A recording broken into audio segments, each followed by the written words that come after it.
Tonight's conversation, topic of discussion is the right use of will, which is a really curious topic. When I asked my inner voice what to focus on tonight, that's what arose. And I read a book many years ago, probably in my 20s, so over 30 years ago, and the name of the book was The Right Use of Will. And I couldn't tell you what was in this book, but it changed my life. And it helped me see a much greater perspective of my purpose here in this world and how to utilize my energy. Like how to contain myself, how to focus myself, because we all have this thing called willpower. And hold on, I'm ending video. Okay. Somebody had a question there. We all have this thing called willpower. And, how do we direct and use this power? How do we contain this power? What is it for? What is the will for? And it is said that in this reality, we have free will. And I don't know about you, but anytime I hear free, my ears perk up. Number one, because it's free, but number two, because there's always a caveat to something that's free. It's like, yeah, it's free, but what's the cords connected to this free? And with free will comes great responsibility, because all of our actions have repercussions. Like when you drop a pebble in a pond, there's a ripple effect. So even though we have free will, we're responsible for how we use this willpower, for where the energy goes from our actions and our words, our deeds. Everything has a ripple effect. Everything impacts everything. Each one of us is a cell in the body of the greater whole. So what we do is significant, even though it doesn't seem so. It is very significant. And so the way we conduct ourselves in this reality, which I call an illusion because it's temporary, how we conduct ourselves in this reality determines our experience in this reality. So it's an illusion because it's temporary, but there's a way to get through the illusion and to reality with a capital R, that which is unchangeable and unchanging. Reality with a capital R is unchanging and constant. It is the one thing that's real in this reality. But we have to get through the illusion to get to reality. So we have to know with our mind, with our awareness, that what I'm seeing and experiencing here is only a small piece of the whole picture of existence. It's symbolic. So because it's an illusion, it doesn't mean it's not important. It means I have to pay very close attention to all that's happening around me, because it's reflecting back to me my own state of consciousness. So it's like a movie set. I don't know if you all ever saw the movie with Jim Carrey called, it was called The Truman Show. And it was a really great example of how life is just this one big set. And we are the main character in this movie. And everyone around us is reacting to us. They're informing us of exactly what it is that we're thinking, feeling, experiencing. especially in the subconscious mind, that which we're not aware of. So whenever you come to this place of why is this happening to me, that's the time to do the inner work, to become aware of what's the programs running in the background that I'm creating this scene in my movie, in my personal movie. And so our will then becomes the way we move through the world. We direct our energy. And so the key that I learned very early on in life, somewhere in my early 20s, was that I need to pay attention to something greater than myself because I don't know anything about this world. I don't understand how this game works. So I need something greater than myself to guide me through this labyrinth of illusion. I need something greater than myself that has the eagle eye perspective of reality, of this illusion, so it can bridge me from the illusion to reality. I need a bridge. And so listening to the guidance, to the intuition, to the synchronicities, right? There's a subtlety happening in this material world, in this gross material world. There's a subtle energy operating in the background. And if we get too caught up in the five sensory, third dimensional, dualistic reality, illusion, then we miss these subtle impulses. We miss the signs, the guidance, the inner voice, right? We miss it because we're so caught up in the illusion that we can't see beyond it. We can't see through it. And so fortunately, I was always very sensitive and very intuitive, and I've always heard voices, even as a kid. And so I learned early on to pay attention to these voices because it would say things to me that made absolutely no sense. And because it made no sense, some part of me thought, I have to listen to this because I would never have that thought. I would never have that thought, like quit your job and move to Italy. I would never have that thought. So I learned early on to trust this voice, to listen to it and to follow it, to use my will, to direct my will according to the guidance, even when it made no sense, even when I didn't want to follow it. Right? So it's my will, like this egoic, contracted, this is what I'm going to do. I'm going to achieve. I have my 5-year plan, my 10-year plan, right? This is the will that's contracted and not open and receptive to the higher mind, to higher guidance, to the soul self. And so there would be times that I would argue with my inner voice. Like when I was living in Hawaii in 2003 and 4, I decided this is my forever home and I'm going to buy a house here. And so I went through the process. I already had the approval, the mortgage approval, and I was starting to look at homes. And my inner voice said, do not buy a house here. You will not be happy. And I'm like, no, I'm happy here. I feel pretty darn good living here. It's like, nope, this is not your place. Do not buy a house.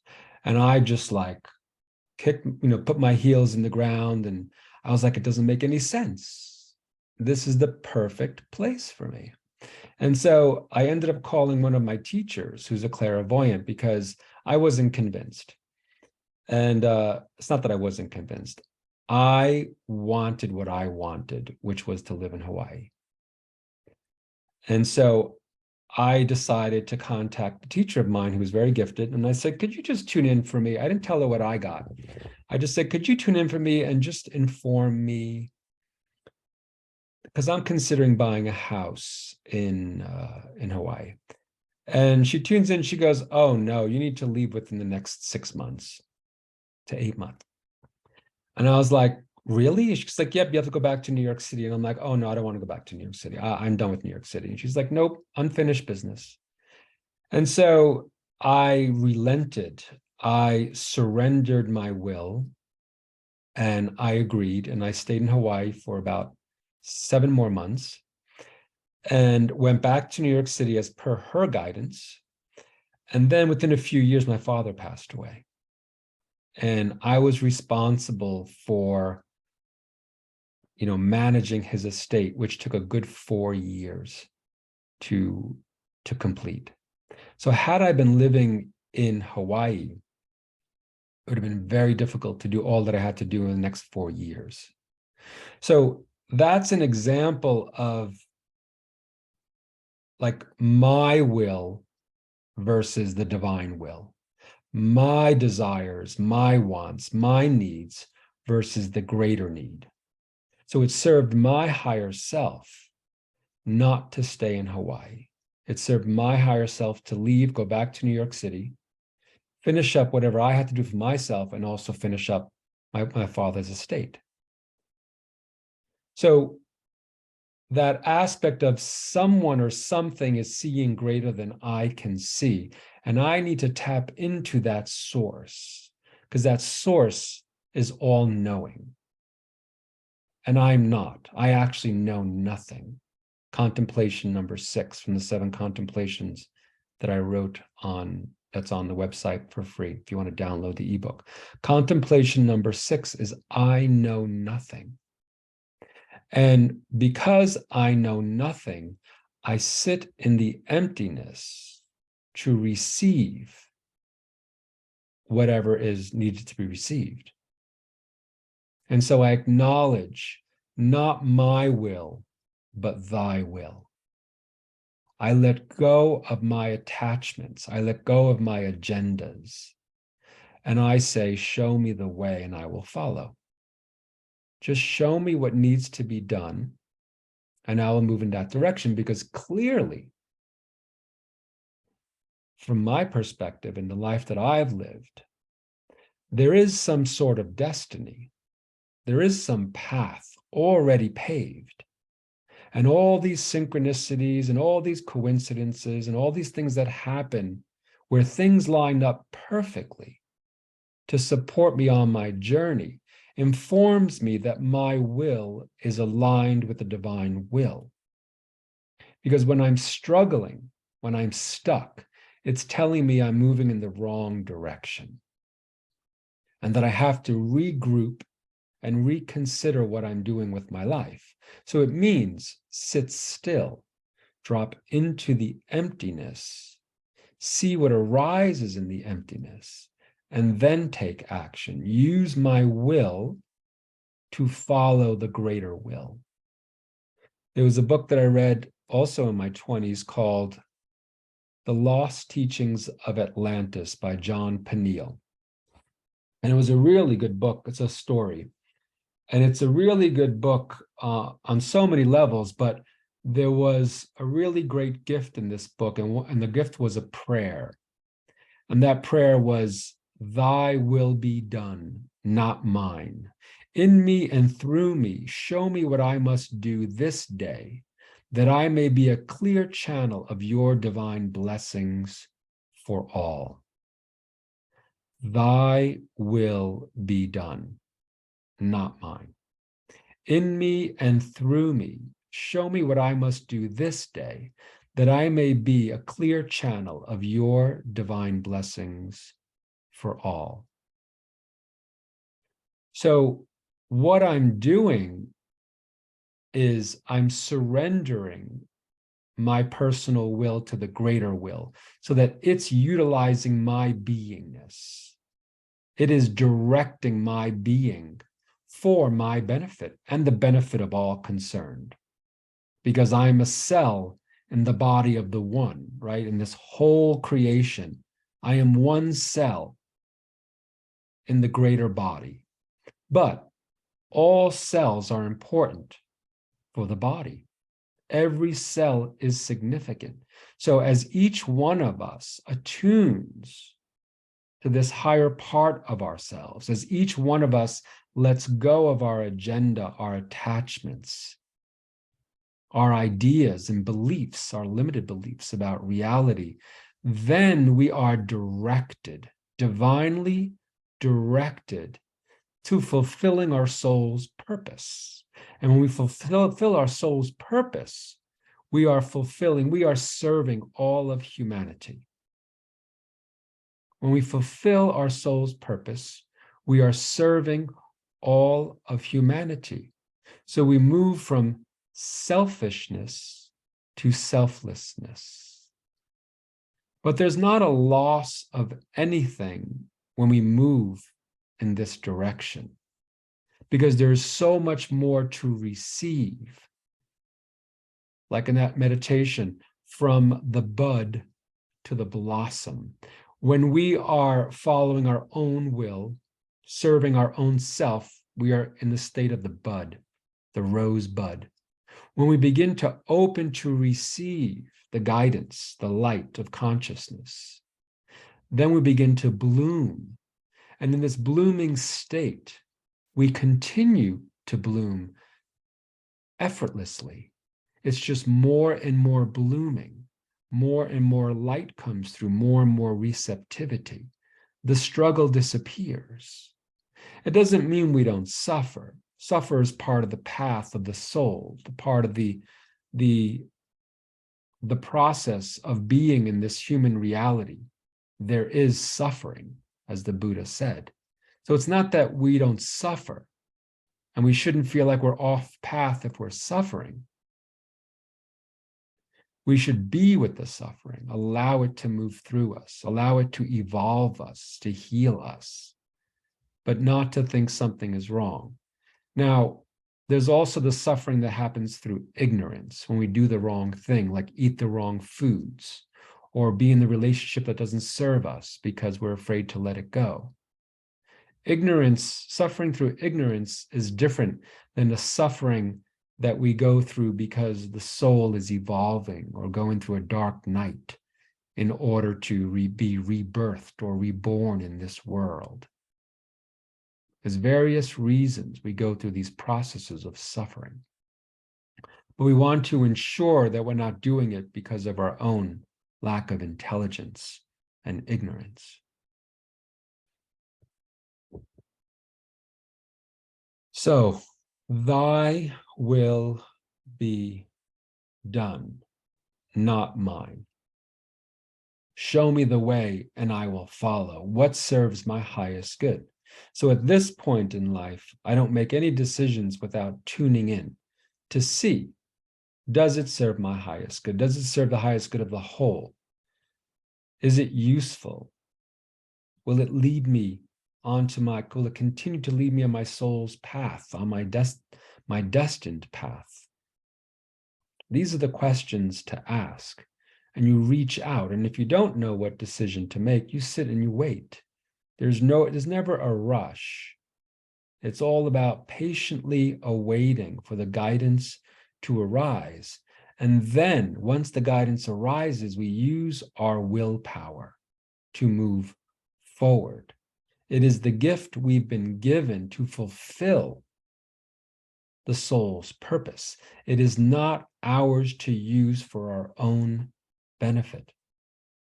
This is my experience that I'm sharing with you. See how it resonates, see how it fits. But has been my direct experience, almost to the point where I don't even want to make any decisions on my own. It's like, just tell me what to do.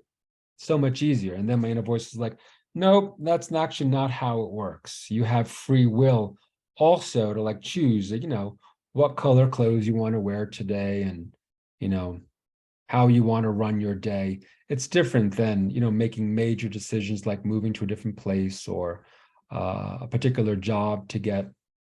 So it's often that people will contact me when they're considering a new job to make sure that this is in alignment with their highest good, because not everybody can attune, not everybody can hear or know. They get caught up in the good, bad, right, wrong of things. And that's why we need support from others who are tapped in and tuned in.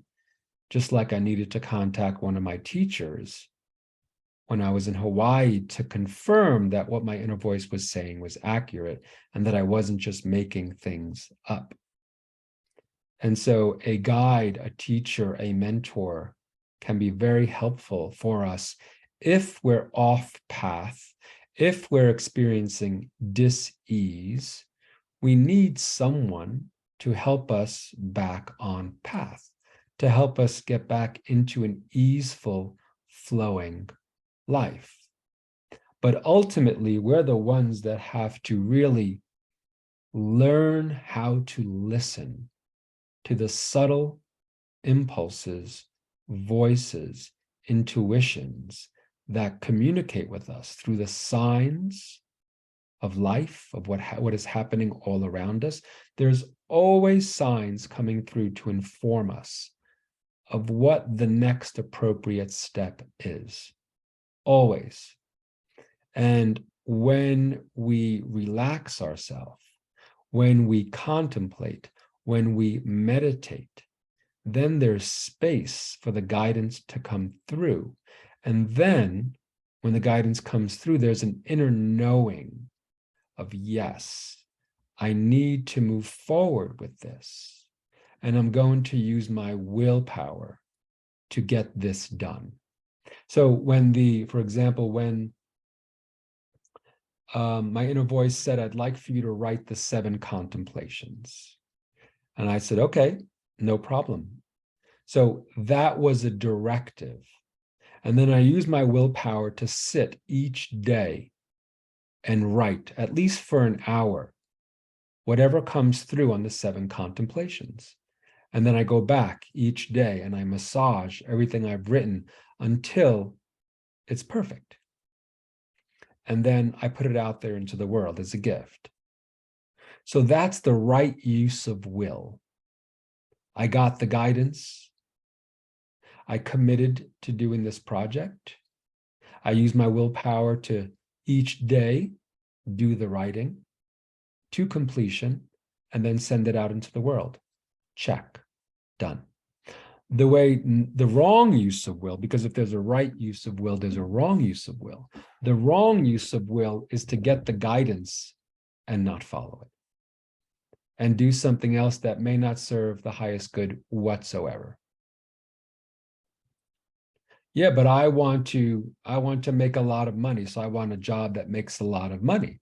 Then you go to a job that makes a lot of money, but it's really not your soul's purpose. You're just doing something because of what you want, what I need, my agenda. But in doing that, there's another path, right? You're choosing this path, but your soul has another path.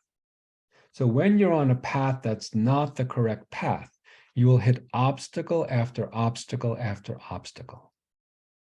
And then what do? We use our willpower to plow through the obstacle, but that's not the right use of will.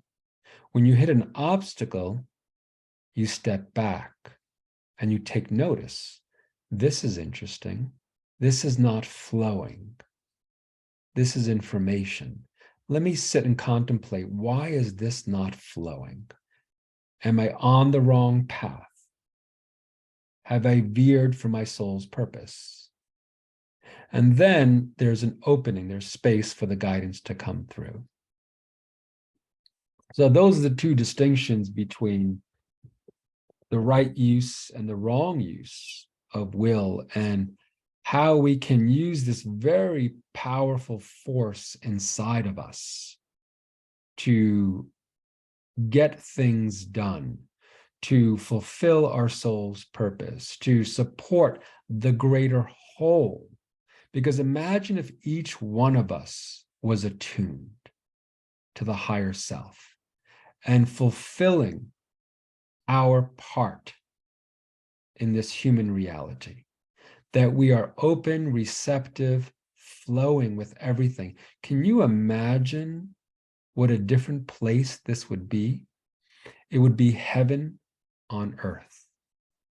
But because there's still so many of us who are focused on our self, our little self, and what I want and what I need, we're still feeding the world of illusion, the world of duality, the world of separation, the world of dis-ease.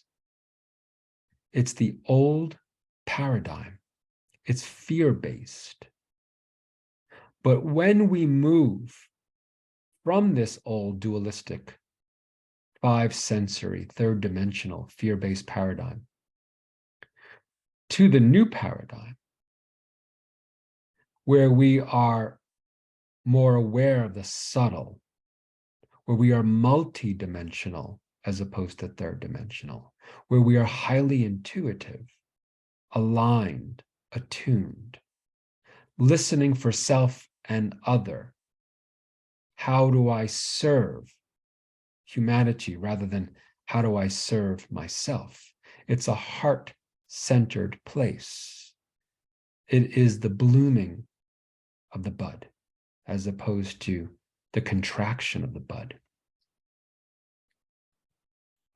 So in this new paradigm, more and more of us understanding these principles, we anchor this new paradigm and we transform this world. We move from this warlike, defensive, against, right? Against nature, antibiotics, against the feelings, anti-anxieties, all these medicines that are fighting whatever is inside of us, rather than allowing us to drop into it and integrate the shadows inside of us. We are turning something off inside of us.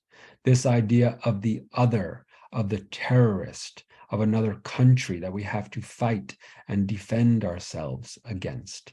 It's the perpetuation of hell on earth, separation, duality, fighting.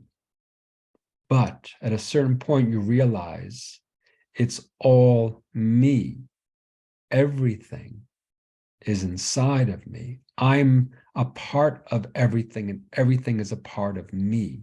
So as each one of us integrates the shadow of the other, of that which we think is external, then we become an embodiment of unity consciousness, oneness. So we don't have to experience the struggle on the earth that most people experience because they have to confirm that life is a struggle, that I have to go against something outside of me, that I have to fight this great unknown. You can't fight the great unknown. You can only surrender to the great unknown, and then the great unknown lives inside of us, and we have access to the library of wisdom within the great unknown. But we first have to go through the death of the ego, the death of fear, the death of judgment, the death of victimization, and on it goes. We have to die many deaths in this reality in order to be reborn into the new paradigm, which is also in this reality. And then the veils lift, the veils of illusion lift, and we get to see the truth of reality for what it is, rather than being grounded in, anchored in the illusion. So initiations, we go through these various initiations every time we face an aspect of ourself that is based in illusion, that is based in duality and othering.